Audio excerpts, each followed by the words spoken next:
ಬೆಂಗಳೂರಿನ ನಮ್ಮ ಮೆಟ್ರೋ ನಿಲ್ದಾಣದಲ್ಲಿ ಗುಜರಾತ್ ಮೂಲದ ಅಮೂಲ್ ಉತ್ಪನ್ನ ಮಳಿಗೆಗಳನ್ನು ಸ್ಥಾಪಿಸಲು ಅನುಮತಿ ನೀಡಿರುವುದಕ್ಕೆ ವ್ಯಾಪಕ ವಿರೋಧ ವ್ಯಕ್ತವಾಗುತ್ತಿರುವ ಬೆನ್ನಲ್ಲೇ ಉಪಮುಖ್ಯಮಂತ್ರಿ ಡಿಕೆ ಶಿವಕುಮಾರ್ ಪ್ರತಿಕ್ರಿಯಿಸಿದ್ದಾರೆ. ನಮ್ಮ ಮೆಟ್ರೋ ನಿಲ್ದಾಣಗಳಲ್ಲಿ 8 ಮಳಿಗೆಗಳನ್ನು ತೆರೆಯಲು ಕೆಎಂಎಫ್ಗೆ ಟೆಂಡರ್ ಕೊಟ್ಟಿದ್ದೇವೆ. 2 ನಿಲ್ದಾಣಗಳಲ್ಲಿ ಮಾತ್ರ ಅಮೂಲ್ಗೆ ಅವಕಾಶ ಕೊಡಲಾಗಿದೆ ಎಂದು ತಿಳಿಸಿದ್ದಾರೆ. ಕಳೆದ ತಿಂಗಳು ದಕ್ಷಿಣ ಕನ್ನಡ ಜಿಲ್ಲೆಯಲ್ಲಿ ರೌಡಿ ಶೀಟರ್ ಹಾಗೂ ಹಿಂದೂ ಕಾರ್ಯಕರ್ತ ಸುಹಾಸ್ ಶೆಟ್ಟಿ ಭೀಕರ ಕೊಲೆಯಾಗಿತ್ತು. ಅದಾದ ನಂತರ ಕೆಲವೇ ದಿನಗಳಲ್ಲಿ ರಹಿಮಾನ್ ಎನ್ನುವ ಯುವಕನನ್ನ ಮಾರಕಾಸ್ತ್ರಗಳಿಂದ ಕೊಚ್ಚಿ ಕೊಲೆ ಮಾಡಲಾಗಿತ್ತು. ಹೀಗಾಗಿ ಈ ಪ್ರಕರಣಗಳಲ್ಲಿ ರಾಷ್ಟ್ರೀಯ ಮಾನವ ಹಕ್ಕುಗಳ ಆಯೋಗವು ಮಧ್ಯ ಪ್ರವೇಶಿಸಿದ್ದು, ದಕ್ಷಿಣ ಕನ್ನಡ ಜಿಲ್ಲಾ ಪೊಲೀಸರ ವಿರುದ್ಧ ತನಿಖೆ ನಡೆಸಿ 2 ವಾರದಲ್ಲಿ ವರದಿ ಸಲ್ಲಿಸುವಂತೆ ರಾಷ್ಟ್ರೀಯ ಮಾನವ ಹಕ್ಕುಗಳ ಆಯೋಗದ ತನಿಖಾ ವಿಭಾಗದ ಡಿಜಿಗೆ ಸೂಚಿಸಲಾಗಿದೆ.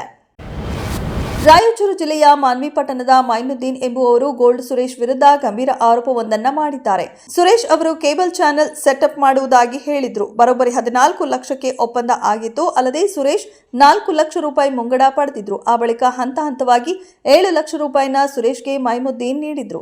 2017ರಲ್ಲಿ ಇಬ್ಬರ ಮಧ್ಯೆ ಒಪ್ಪಂದ ನಡೆದಿತ್ತು. ಆದರೆ ಆ ಬಳಿಕ ಅರೆಬರೆ ಕೆಲಸ ಮಾಡಿ ಸುರೇಶ್ ಅರ್ಧಕ್ಕೆ ಬಿಟ್ಟರು. ಈಗ ಅವರು ಹಣವನ್ನ ಮರಳಿ ನೀಡುತ್ತಿಲ್ಲ ಎಂದಿದ್ದಾರೆ. ಸಂಜು ವೆಟ್ಸ್ ಗೀತಾ 2 ಸಿನಿಮಾಗೆ ಶ್ರೀನಗರ ಕಿಟ್ಟಿ ಹೀರೋ ಹಾಗೂ ರಚಿತಾರಾಮ್ ನಾಯಕಿ. ಆದರೆ ಸಿನಿಮಾ ಪ್ರಚಾರಕ್ಕೆ ರಚಿತಾ ಬಂದಿಲ್ಲ ಎಂಬ ವಿಚಾರಕ್ಕೆ ಸಂಬಂಧಿಸಿದಂತೆ ಚಿತ್ರದ ನಿರ್ದೇಶಕ ನಾಗಶೇಖರ್ ಫಿಲ್ಮ್ ಚೇಂಬರ್ಗೆ ದೂರು ನೀಡಿದ್ದಾರೆ. ನಾನು ಬಹಳ ಗೌರವದಿಂದ ಕಲಾವಿದರನ್ನ ನೋಡಿಕೊಳ್ಳುತ್ತೇನೆ. ರಚಿತಾರಾಮ್ ಮ್ಯಾನೇಜರ್ಗೆ ನಾನು ಕರೆ ಮಾಡಿ ಈ ಬಗ್ಗೆ ಮಾತನಾಡಿದ್ದೇನೆ. 2 ದಿನ ಬರದೇ ಇದ್ದಿದ್ದಕ್ಕೆ 2 ವರ್ಷಗಳ ಸಂಬಂಧ ಹಾಳಾಗೋದು ನನಗೆ ಇಷ್ಟ ಇಲ್ಲ ಎಂದು ಹೇಳಿದ್ದೇನೆ. ಮೆಸೇಜ್ ಕಳುಹಿಸಿದ್ದೇನೆ. ಜನವರಿ 8ರವರೆಗೆ ಅವರು ಸರಿಯಾಗಿ ರೆಸ್ಪಾಂಡ್ ಮಾಡಿದರು. ಆ ಬಳಿಕ ಅವರು ಸಂಪರ್ಕಕ್ಕೆ ಸಿಕ್ಕಿಲ್ಲ. ಯಾವ ಕಲಾವಿದರು ಹೀಗೆ ಮಾಡಬಾರದು. ನಮ್ಮಿಂದ ಆದ ಅಗೌರವ ಏನು ಎಂಬುದನ್ನು ರಚಿತಾ ಸ್ಪಷ್ಟಪಡಿಸಬೇಕು ಎಂದು ನಾಗಶೇಖರ್ ಹೇಳಿದ್ದಾರೆ.